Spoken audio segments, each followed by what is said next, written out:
I thank my stars, and I would very openly say I am lucky. Somewhere my stars were lucky, and I was lucky that I got the family who has been supporting me so far. I am working 10 hours a day, they're taking care of everything, and they're not questioning me, they're supporting me. My father-in-law got me a business loan without me even saying it. Really? Oh, Yeah. wow. Nice. So when they're doing so much for me, why would not I want to make sure that they feel protected where they have to be? What is up, you beautiful people? This is Jayant, and I'm here with another podcast with one of our clients, Manmeet.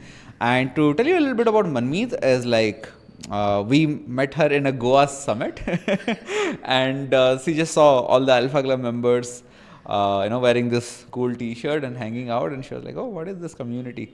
And she instantly got attracted, and like within a month she became our client. But she has literally 4x'd her business while she's with us, and I can tell you she's like, I don't know, she's a warrior. That would be like a good. Thank you. She's a very kind-hearted warrior. That would be a good way to describe her. Now I'll take the stage to Manmeet. In this particular podcast, we'll be discussing a lot of the topics which I normally discuss on how to grow agency or businesses, whatever. But we'll also go into a lot of personal stories of Manmeet herself on how she has come to this particular point and how she's planning to grow from here. So Manmeet, thank you very much for being in this podcast. Thank you so much, Jen. That was a lovely introduction, and I'm all here. Thank you so much. Tell us a little bit about you, and you run this really growing marketing agency. How did you come to this particular space? Okay, so I think that's a long story, but I'll keep it short by saying that I always wanted to be in business. Back then, my goal was I wanted to be my own boss. I wanted What do you mean freedom. by back then? Back then, I feel because when you say back then, like how long was it? it was 2019. When I was in a stage where now I can quit my job and jump into business. Okay. But why did I use the term back then is because today if somebody asks me, should I jump into entrepreneurship and what should be my goal, my answer is going to be completely different than it was back then. That's why I emphasize on that fact, so that when Okay. people are listening to it, they realize your goals and your aspirations to be in entrepreneurship change. Awesome. All right. Cool. Let's learn the story. Yeah, so back then, 2019, when I jumped into entrepreneurship, the idea was that businesses make more profits. So I want all the profits, I want money, Oh, and I yeah. want the freedom of time. That's Okay. why people want to jump into entrepreneurship. But when I jumped into it slowly and gradually, I realized that it's just the opposite. You're working 24/7. Okay, your body is going to sleep 8 hours a day, but your mind is working. Your mind is working 24/7. And also at the same time, money is not there because you've quit your job now. So the sole reason that you started entrepreneurship for is absolutely not there. So in my heart, I always wanted to be an entrepreneur, and the turning point I would say was my marriage.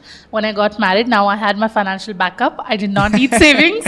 Nice. So that's how we decided that I'm going to take the risk. You manage the money, and that's how we are going to start building. So we decided that what is the kind of life we want, and from there I took the risk of leaving my job. You married because- for love, or was it an arranged marriage? No, ours was a love marriage. Oh, nice. What is? I know what Siddhant does, but what does he do for our audience?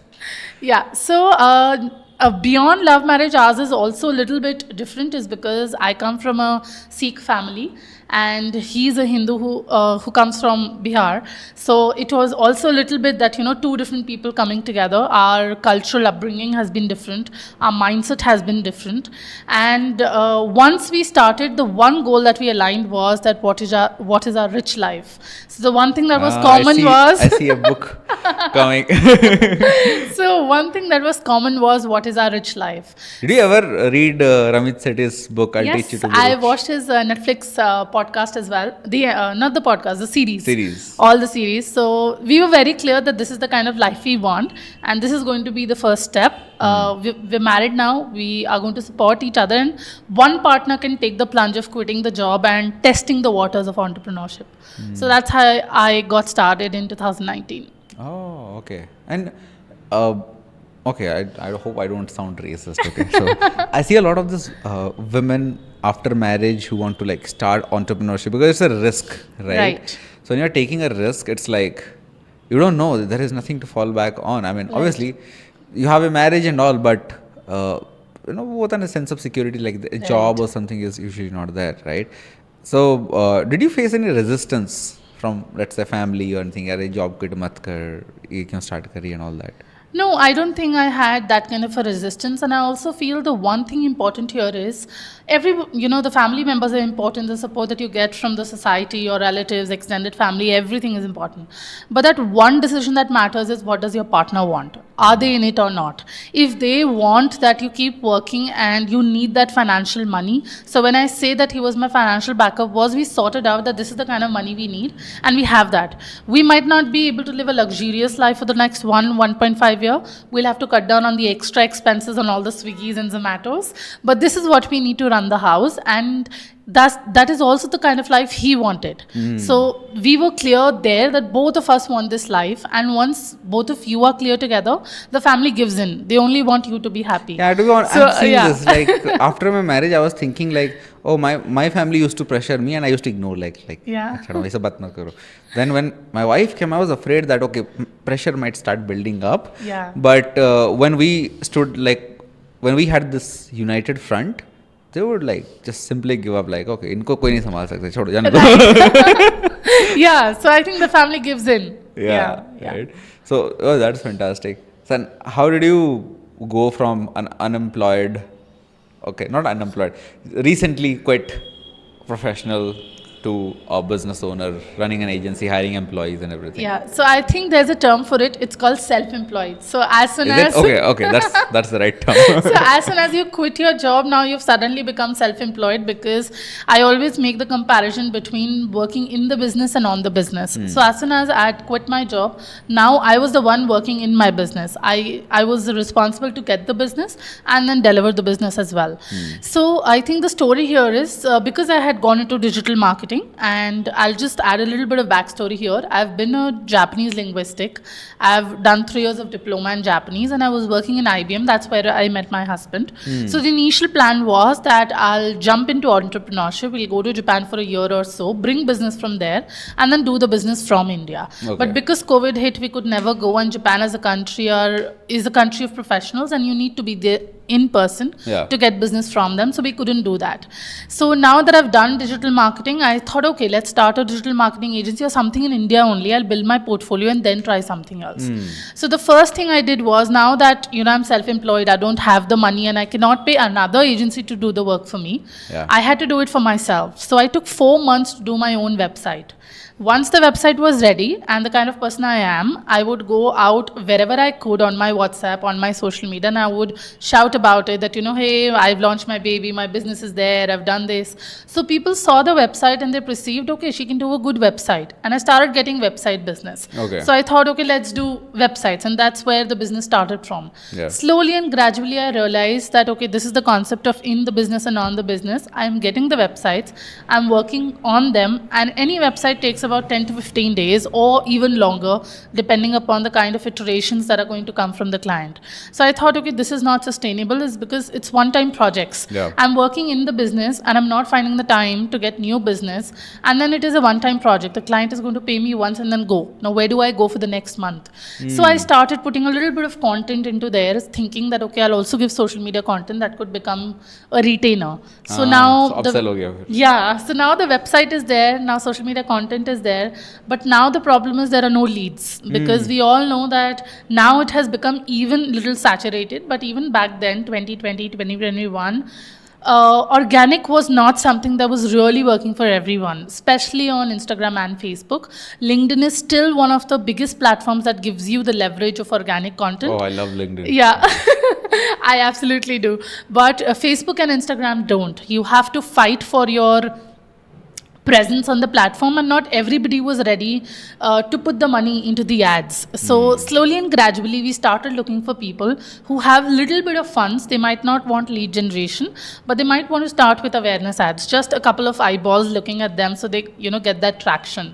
So then I thought that, okay, the missing piece is leads. Until they get the leads, social media is not going to help them, the conversion is not going to happen, and what good will the website do when people are not coming to it? Why will they pay me? Yeah. They will pay the lead generation guy and have like a filthy website maybe, Yeah. but then pay the lead generation guy, because that's where the money is coming in. Yeah. So slowly and gradually I shifted the offer, and I made, if I may say, the candy offer to be the lead generation, that is ads.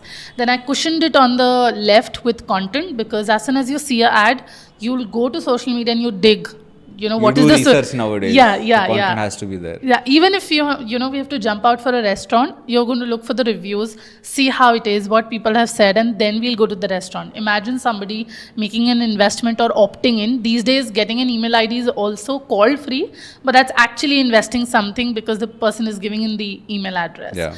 So we had to make sure that when the ads are running, people have the trust and credibility on social media. And then things started developing. We learned about email marketing to make sure that people are nurtured enough once they are in, because what generally clients do is they get the lead and then they'll come to you after 1 week and say, "Are convert nahi ho raha hai, paise to dete nahi hai, ye lead achhi nahi hai." So I had to tell them, because you didn't nurture them, they're still a cold lead. Tell who you are, what you've done, introduce your story to them, give them value, and then when you send out that email, "Hey, do you want to buy from me?" They are sold already. You don't have to tell them. They are waiting for that one email which says that, okay, we want to work with you. So that's how the entire offer got developed, and website is just a minor piece It's in just the one of the yeah, piece of that's the like puzzle. if you don't do it, your structure will not fit together, your puzzle will not fit together. But the main offer is the ads, which is a lead generation problem we solve, and then we make sure that they are cushioned from left and right. What is so that you mentioned one content. What is the other question?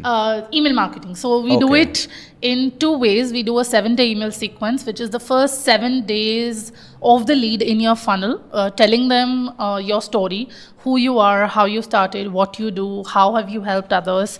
And the first 6 emails do not have any call to action. The only call to action is reply to this email or tell me where you are, those sorts. Yeah. The 7th email has an indirect call to action, maybe book a one-to-one call, join my community, something of that sort. And then one email per week, which is value driven. And by the time the client is ready to send an email that, do this or book a call with me, buy this product, by that time, the lead in your funnel is so nurtured that they're sold already. They Yeah. were actually waiting for that email. So that's how the experience in the last 3 years shaped us to get to this offer. Awesome. Yeah. That is something really crazy. The email thing that we do, so Yeah. it's like really powerful. I'm interested in the other side of the story as well. Yeah. So, because it must be hard. Like for men, I don't know.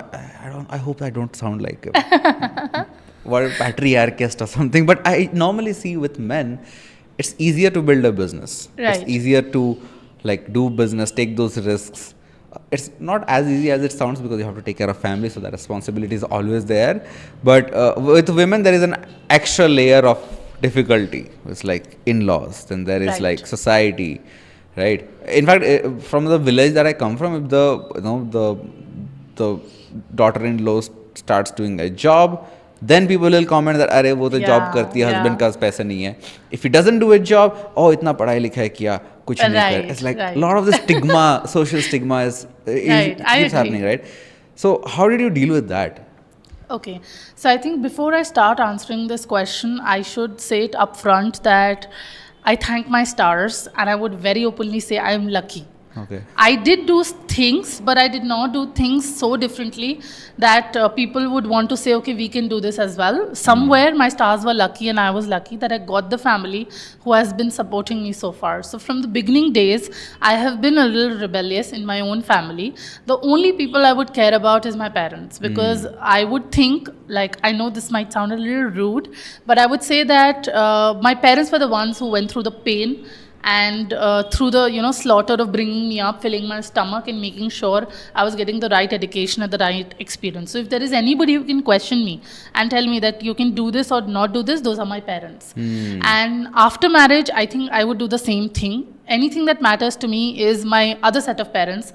I would always say my birth parents and my parents-in-law. So I think the second set of parents that matter to me is now my husband's parents, whether they would want, to help me something or suggest me something, and they have been incredibly supportive. Okay. And apart from that, they take care of all the relatives and everyone else. That's good. So the only thing I do is I just try to create, a midway. That is, whenever I am out there, whenever I'm to the extended family, I make sure that I just, blend in according to how they would want to see me.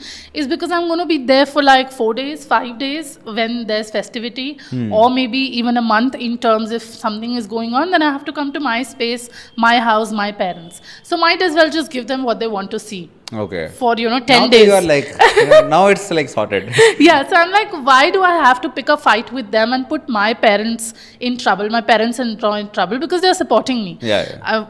I'm working 10 hours a day, they're taking care of everything, and they're not questioning me, they're supporting me. My father-in-law got me a business loan without me even saying Really? it. Oh, yeah, wow. so he was in SBI, he was a manager, and he was taking care of the loans department, and without me even saying it, I used to, just joke around him and saying, Papa, I am also going to stand in that line someday. And one day, out of the blue, he got it sanctioned and just had to sit at home and sign the papers. Nice. So when they are doing so much for me, why would not I want to make sure that they feel protected where they have to be? So if I'm out somewhere to the extended family, I make sure I blend in for 10 days, because then I have to come back to my own home and I'm all sorted. So that's one thing that I take care of. All right. Yeah. Okay. So, but tell me more about the struggles that you went through when you were building the business. Okay, so I think especially when I talk about the struggles is that there's a bit of a panic. I'll talk about both the struggles. As soon as you get married, you also feel that, you need to give time. There's like a social guilty kicking in that, I have to give time to home as well. That's one thing that keeps troubling you, and that I think is a mindset problem. Nobody can do guilty anything. wali feeling Yeah. Nobody can do anything. That's a mindset problem. One has to deal with themselves. Yeah. Second thing is, I think it starts panicking. And even though it was sorted that, my husband is earning, he's going to take care of the financials, everything is going to be there. But for a person who's been working so long, earning their own money, it kind of, just kicks in that nothing is coming in. Or if something is coming in, the financials are going up and down. So I used to panic a lot. And I say it back and forth that if he was not the one to stop me, in these 3 years, in the last 3 years, multiple times I've told him, okay, I'll do this job for 6 months, I'll save up the money, and then, I'll go back to business. He did not let me go back to job. If he would have, not stopped me, I would not be sitting here for sure, because I would have been in the struggle of, acha, job le li, 6 months ho gaye, okay, let's go to business. Arey, business chi chal raha, let's go to job. I would not have been able to, crack this. Sometimes you need that, right? So Right. I keep seeing this, right? In general, it is very difficult to control that, because Right. when you're starting out, nothing is like, there is no game plan for starting out a business. Yeah. I can give you a game plan of a growing business, but not like starting out, because so Right. many unpredictabilities are there. And usually, more than anything, it's our own character traits. Right, It's like, right. ये नहीं हो जाएगा, वो नहीं हो. It's like false beliefs that block us, Right. and we just need somebody to like, नहीं, तू बस यही काम कर. Right. You don't change your path. Right. Because I think, as we say, consistency is the name of the game. Yeah. So it was just 3 years, me being consistent of trying hard to do whatever I can so that the business grows. So I think that's why I say back and forth again that the credit goes to my husband, Siddhant, that he did not let me go to job no matter how many times I said. And I think with that, one more struggle that you just mentioned was that once you're starting out, you make a lot of bad decisions which put you in difficult positions. And I think those bad decisions come from the idea of why do you want to get into entrepreneurship, and that is, my idea was to chase money. I'm going to make money, I'm going to be profitable, I'm going to do this, do that with the money. So I was chasing money. And guess what? I could never make money because I was chasing money. And the moment I stopped chasing money, money started chasing me. And because of that, because of chasing money, I took all the wrong decisions, took on a project. I knew I couldn't deliver, but I knew I could outsource it to someone. So I took on a project, outsourced it to someone. That person couldn't deliver like I could, according to my ethics, according to my quality. Spoiled the relationship, and then felt guilty about it. And so many decisions were taken just because I was chasing money, jumping. Okay, 6 months this didn't work, let's do this. This didn't work, let's do this. But I was not staying consistent, is because I was just like, oh, the money is not coming in. The moment that shift happened, I think I don't even look at money now, and the money is pouring in left, and right, left, and center. So I think that's one thing, but I also feel that comes with experience. Even if I sit today at this table and say, stop chasing money, it is going to be difficult. You're going to do that when you jump in, and you will taste, your own mistakes. So that's about it. I totally agree, because I remember very recently one of my cousins. So we had used to have this person in our team, and right now he is in a different team. Yeah. And both of them are, he's in a well-known coaches team. And one of my cousin who knows him is very young Yeah. lad, and he used to get advice from me, and he pinged the other person who used to work with me, Yeah. right? It's like, okay, you have become successful, you're working with all these coaches Yeah. and all. What advice would you give me as a 19-year-old kid? What should I do? And that guy, our colleague, he replied, "Why your cousin is giant? Why are you asking me this question?"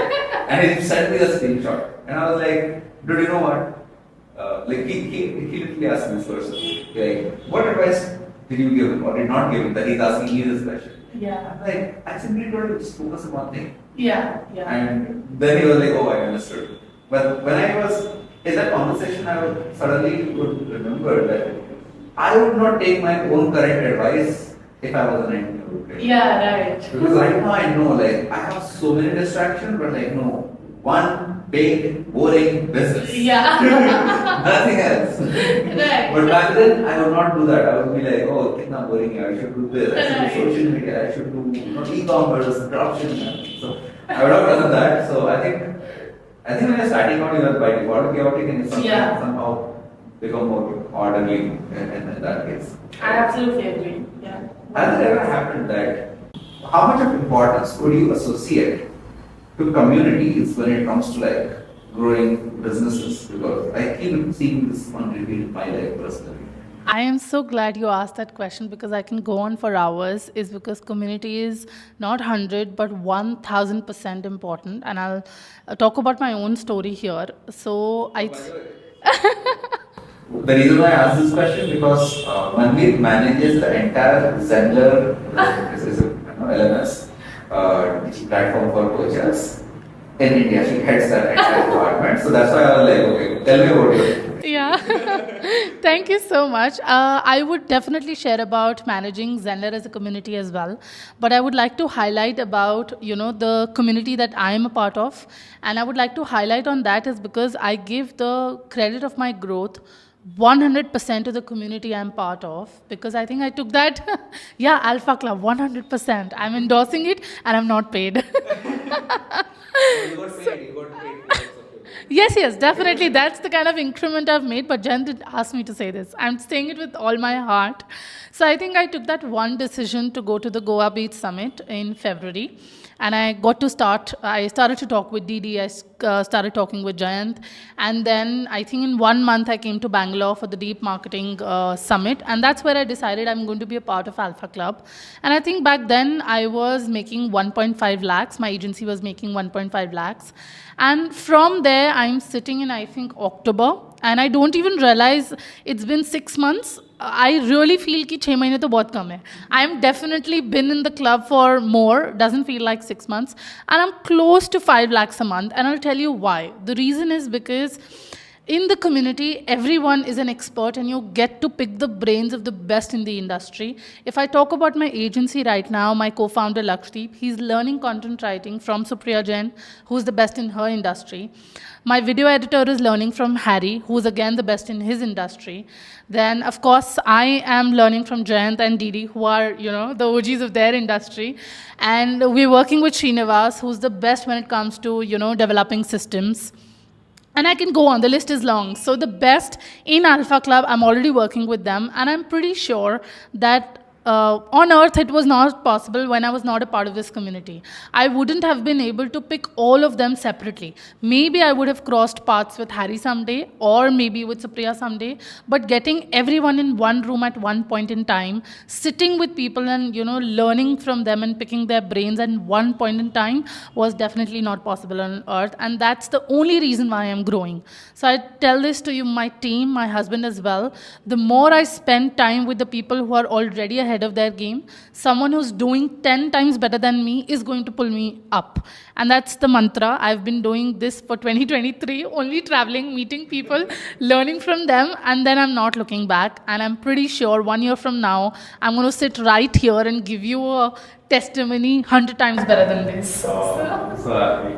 But since you manage an entire community of coaches who have their own communities, Yeah. I'm about to thank you for this. I don't want you to take it back, that's awesome. But since you manage this entire community of coaches who have their own communities, how important have you seen community when it comes to getting this into the job? Okay, so I think communities are important is because that is where your audience is speaking. You need to talk to your audience and understand what is that, what do they need. So one of the mistakes that I did back in the times, and also a lot of times the coaches that I speak to in Zenler would also say that they would create something and then realize that, okay, people are not interested in this. And that's one of the biggest mistakes. When you're starting out, what is important is talk to your audience, see what they want, sell them a product, give them a beta product, speak to them one-on-one. And Zenler is all about lives. That's one of the main reasons. The biggest brownie point that Zenler has is that it has Zoom integration, and it has all the kind of lives you would need so that you can connect with your audience, have that community together, so that community works in a way where it benefits the business owner and also the people in the community. People can learn from each other, and the business owner can learn, okay, what does my community want? What do they want to learn? And community is something where you do not have to immediately sell to, but you can keep learning that what do I need to create next? You've created a product, it worked well, it's, people like it, and now you want to do something else. So where will the answer come from, that what next? What do I need to create next? So I think that is where the community shapes up real well, is because those are the people who are going to give real answers of what they want rather than a Google search, is what I've seen. Yeah. Tell me about this. Let's say I'll put you in notes. Let's say you are an expert in multiple things and you don't know what are you going to sell, but you just know who is the community. Right. How do you attract them and build that? Okay, that's a difficult question. Okay, so I'll just confirm the question again. You're saying that if I know that I don't whom know how to sell, I don't have a product yet. Okay. Because the first step is always community, right? Right, So, right. and I want to build a community first. Right. There's a lot of value, that is an audience research and everything I do with that community. I just know that I want to solve this particular set of people. Okay. I don't have a product to sell them yet. Right. How do I start? I think that's what we'll start with, and that's what I'm doing right now. I would speak to these people. I'll speak to them one-on-one, try to understand that what is the knowledge I have, what do they want from me, what can I provide them, and speak to them on one-on-one basis to understand that what is the product that I can create for them that might help them out. So I think that would be the first step. Who is your target customer? Who are you trying to serve? So I think I'll put a little backstory to it. We attended the Futureverse the other day, and I was blown away when Raj took the session and he said that the best niche is you.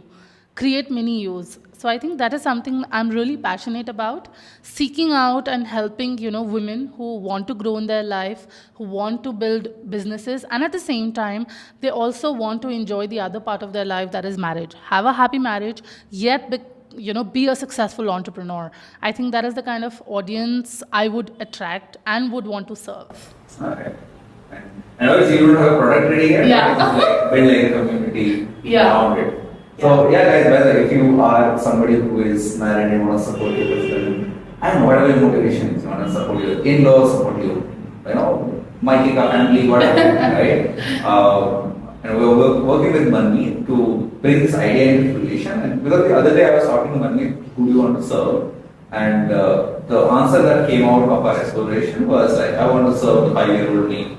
Yeah. Somebody, when I was starting out the business as a woman, I had a lot of issues, and now I don't want women in general or married who want to start a business on their own. So she's building this community of women entrepreneurs, at least people who want to start a business. So if you are somebody who want to join the community, I think we can drop a community link. Yes, absolutely. Absolutely. I'd love to speak to you, love to understand what is that you want, and I'd love to understand that what I can bring to the table that will help you and support you.